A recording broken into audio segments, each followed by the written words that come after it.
Today I'm in Vail, Colorado. Ashley is up here doing a shoot for a photography business and I'm in the hotel room, so I didn't want this opportunity to go to waste, so I'm going to be talking today about a couple of the things that I've done to develop myself as a better filmmaker, but also just like a better vlogger in particular.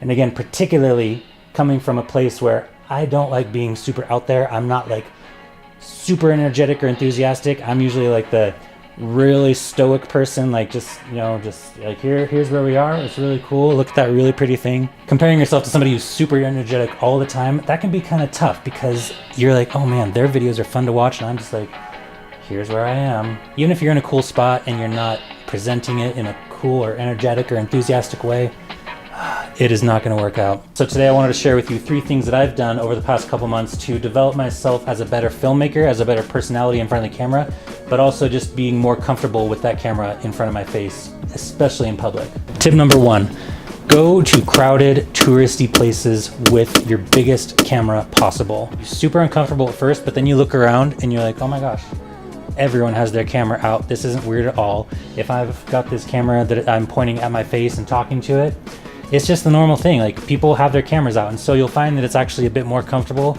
with a crowded place with people taking pictures and filming everything, that it's not that weird anymore. And once you start doing that, you kind of just, your mind starts to develop this idea that like, okay, it's okay, like I can take a film of myself with people around. Prague, where there was just hordes and hordes of people everywhere, and everyone is just,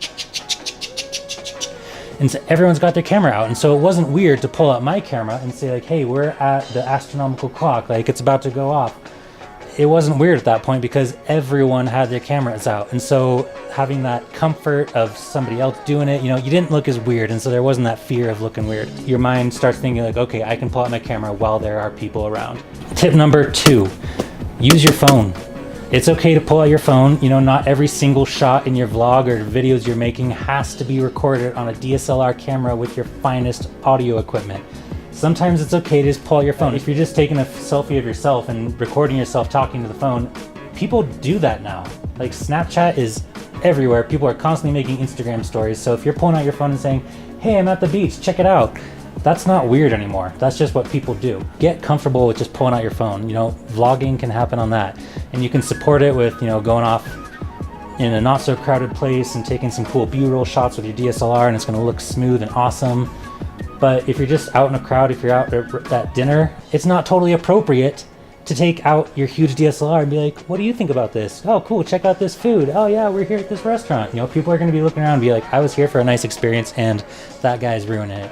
Use your phone, rely on your phone, it's okay. Tip number 3, and my final tip for this video, is deliberate practice. And I don't mean just like going out and like saying like, oh, here's where we are. Put yourself in uncomfortable situations intentionally, but they're smaller uncomfortable situations so you can get past it. Pull out your camera and walk past someone as you're talking. And that can be terrifying. I know, because when I started out doing this, I was terrified. I'm still terrified of doing that. It is like the scariest thing ever because, you're like, oh my gosh, they're gonna hear what I'm saying, and everyone's gonna be like, oh dude, look at that guy. Maybe, but if you put yourself deliberately in uncomfortable situations where you're like just thinking ahead of time, okay, here's what I'm gonna say to the camera as I'm walking past this person, so you don't have that mind blank situation, and just keep the volume of your voice the same and just walk by that person like it's no big thing. And after enough times of doing this, your mind starts to shift and think like, okay, like this is all right. It's not the scariest thing in the world. People generally don't turn their heads. Put yourself in uncomfortable situations deliberately and just keep them small at the beginning so that you don't freak out, so it's not too intimidating. You just start to become okay with it. Those are my 3 tips. I hope you enjoyed them. I hope that they help you as you develop yourself as a videographer, as a vlogger. I'm still learning this as I go along, and sometimes I just really prefer, look where I am. I'm in my hotel room. I'm not doing this out in the street because it's simply more comfortable here. And I have this space to myself, and Ashley's out on a shoot, so it just worked out that way. Think of ways that you can actively be more comfortable with the camera in front of your face. And after time, you are.